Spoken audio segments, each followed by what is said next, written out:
Hi friends, welcome back to my YouTube channel. ನಾನು ನಂದಿನಿ ಶ್ರೀಕಾಂತ್. ಇವತ್ತು ಶುಕ್ರವಾರದ ವ್ಲಾಗನ್ನು ನಾನು ಅಪ್ಲೋಡ್ ಮಾಡ್ತಾ ಇದ್ದೀನಿ.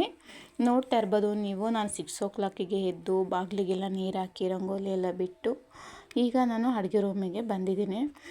ಒಂದು ಸ್ಟ್ರಾಂಗಾಗಿ ಕಾಫಿ ಮಾಡ್ಕೊಂಡು ಕುಡಿಬೇಕು ಅಂತ ಅಂದ್ಬಿಟ್ಟು ಅಡುಗೆ ರೂಮಿಗೆ ಬಂತಾ ಇದ್ದರೆ ಅಪ್ಪ ಎಲ್ಲ ಪಾತ್ರೆ ಎಲ್ಲ ಗಲೀಜೆಲ್ಲ ಇದ್ದರೆ ನೋಡೋಕ್ಕೆ ಆಗೋದಿಲ್ಲ, ಮತ್ತು ಅಡುಗೆ ರೂಮಿಗೆ ಬರೋಕ್ಕೂ ಮನಸ್ಸೇ ಆಗೋದಿಲ್ಲ ನನಗಂತೂ.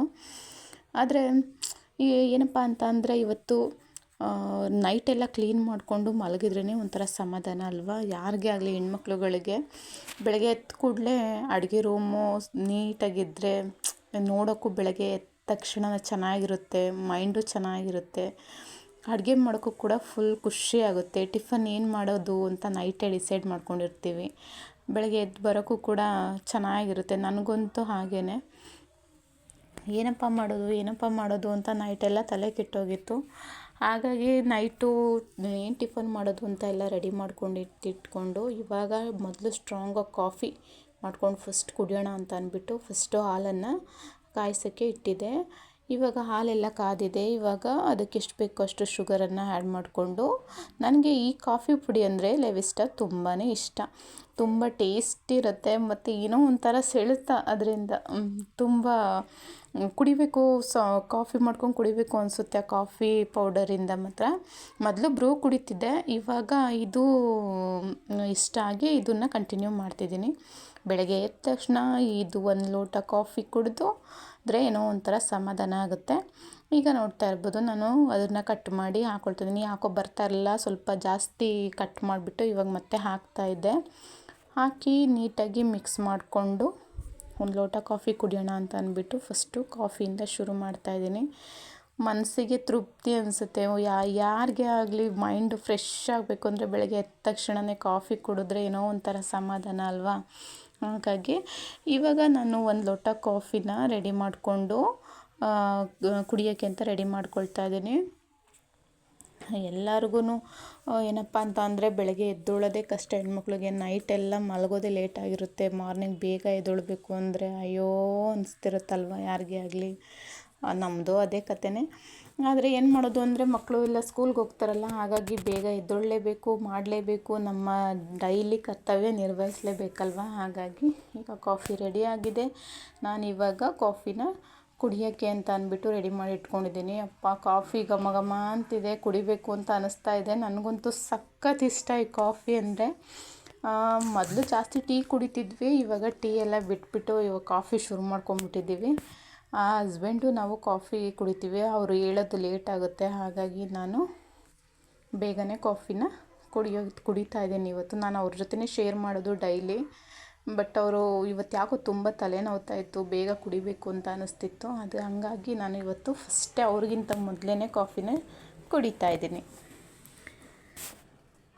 ಕಾಫಿ ಎಲ್ಲ ಕುಡಿದು ಏನಪ್ಪ ತಿಂಡಿ ಮಾಡೋದು ಅಂತ ಯೋಚನೆ ಮಾಡ್ತಾ ಇದ್ದೆ. ಅಷ್ಟೊತ್ತಿಗೆ ನೈಟೇ ವಾಂಗಿಬಾತ್ ಮಾಡೋಣ ಅಂತ ಅಂದ್ಬಿಟ್ಟು ಡಿಸೈಡ್ ಮಾಡ್ಕೊಂಡಿದ್ದೆ. ಹಾಗಾಗಿ ಫಸ್ಟು ವಾಂಗಿಬಾತ್ಗೆಲ್ಲ ರೆಡಿ ಮಾಡಿಕೊಂಡು ಎತ್ತಿಟ್ಕೊಂಡಿದ್ದೆ.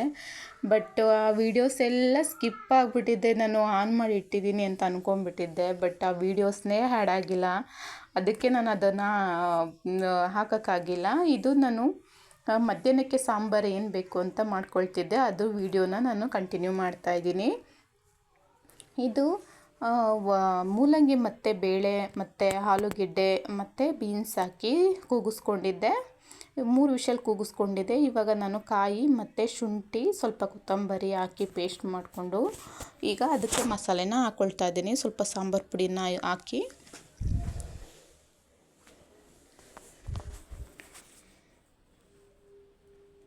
ಈಗ ಇದನ್ನು ಹಾಗೆ ಇಟ್ಕೊಳ್ಳೋಣ. ಆಮೇಲೆ ಎಷ್ಟು ಬೇಕೋ ಅಷ್ಟು ನೋಡಿಕೊಂಡು ನಾವು ನೀರನ್ನು ಆ್ಯಡ್ ಮಾಡ್ಕೊಳ್ಳೋಣ. ಈಗ ಬನ್ನಿ ಒಗ್ಗರಣೆಗೆ ಏನು ಬೇಕು ಅಂತ ನೋಡ್ಕೊಳ್ಳೋಣ.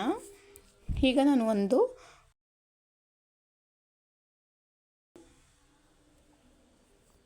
ಅದಕ್ಕೆ ಎಣ್ಣೆ ಮತ್ತು ಈರುಳ್ಳಿ, ಕರಿಬೇವು, ಸಾಸಿವೆ, ಜೀರಿಗೆ ಎಲ್ಲ ಹಾಕಿ ಸ್ವಲ್ಪ ಒಗ್ಗರಣೆನ ಮಾಡ್ಕೊಳ್ತಾ ಇದ್ದೀನಿ.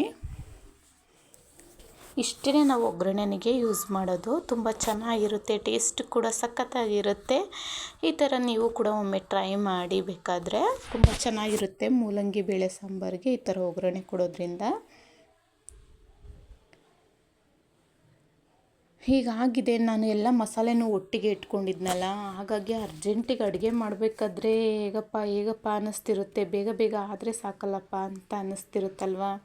ನಾನು ಇವಾಗ ಒಗ್ಗರಣೆ ಎಲ್ಲ ರೆಡಿ ಮಾಡ್ಕೊಂಡು ಒಬ್ಬೊಬ್ಬರು ಏನು ಮಾಡ್ತಾರೆ ಅಂದರೆ ಫಸ್ಟೇ ಸಾಂಬಾರೆಲ್ಲ ಕುದಿಸ್ಕೊಂಡು ಆಮೇಲೆ ಒಗ್ಗರಣೆ ಕೊಡ್ತಾರೆ. ಬಟ್ ನಾನು ಲೇಟ್ ಆಗುತ್ತೆ ಅನ್ನೋದಕ್ಕೋಸ್ಕರ ಫಸ್ಟೇ ಒಗ್ಗರಣೆ ಕೊಟ್ಕೊಂಡು ಮತ್ತೆ ಯಾರು ಮತ್ತೆ ಅದಕ್ಕೆ ಕೈ ಹಾಕ್ತಾರೆ ಅಂತ ಅಂದ್ಬಿಟ್ಟು ನಾನು ಮತ್ತೆ ಫಸ್ಟೇ ಒಗ್ಗರಣೆ ಮಾಡಿ ನಾನು ಸಾಂಬಾರನ್ನ ಕುದಿಲಿಕ್ಕೆ ಬಿಡ್ತಾಯಿದ್ದೀನಿ. ಈಗ ರುಚಿಗೆ ತಕ್ಕಷ್ಟು ಉಪ್ಪನ್ನು ಆ್ಯಡ್ ಮಾಡಿ ಕುದಿಯೋಕ್ಕೆ ಬಿಟ್ಟರೆ ಸಾಂಬಾರು ರೆಡಿಯಾಗುತ್ತೆ. ಇಷ್ಟು ತೆಳುವಲ್ಲಿ ನಾನು ಸಾಂಬಾರು ಮಾಡಿದ್ದು. ನಮ್ಮ ಮನೇಲಿ ಗಟ್ಟಿ ಸಾಂಬಾರು ಯಾರೂ ತಿನ್ನಲ್ಲ, ತೆಳುವಿದ್ರೇ ಸಾಂಬಾರು ಎಲ್ಲ ಇಷ್ಟಪಟ್ಟು ತಿಂತಾರೆ. ಹಾಗಾಗಿ ನಾನು ತೆಳುಗೆ ಸಾಂಬಾರು ಮಾಡ್ತೀನಿ ಮನೇಲಿ. ನೋಡ್ತಾ ಇರ್ಬೋದು, ಸಾಂಬಾರು ಇವಾಗ ಕುದೀತಾ ಇದೆ. ತುಂಬ ಚೆನ್ನಾಗಿ ಘಮ ಘಮ ಅಂತಿದೆ ಸಾಂಬಾರು. ಇವತ್ತಿನ ವಿಡಿಯೋ ಇದಾಗಿತ್ತು. ಯಾರೆಲ್ಲ ನಮ್ಮ ಚಾನಲ್ನ ನೋಡ್ತಾ ಇದ್ದೀರೋ ಪ್ಲೀಸ್ ಒಂದು ಲೈಕ್ ಕೊಡೋದನ್ನ ಮರಿಬೇಡಿ. ಹೊಸದಾಗಿ ಯಾರು ನೋಡ್ತಾ ಇದ್ದರೆ ಪ್ಲೀಸ್ ಸಬ್ಸ್ಕ್ರೈಬ್ ಮಾಡಿಕೊಂಡು ನಮ್ಮ ಚಾನಲ್ಗೆ ಸಪೋರ್ಟ್ ಮಾಡಿ ಅಂತ ಕೇಳ್ಕೊತೀನಿ. ನಿಮ್ಮ ಫ್ಯಾಮಿಲಿ ಫ್ರೆಂಡ್ಸಿಗೂ ಕೂಡ ಶೇರ್ ಮಾಡಿ. Thanks for watching.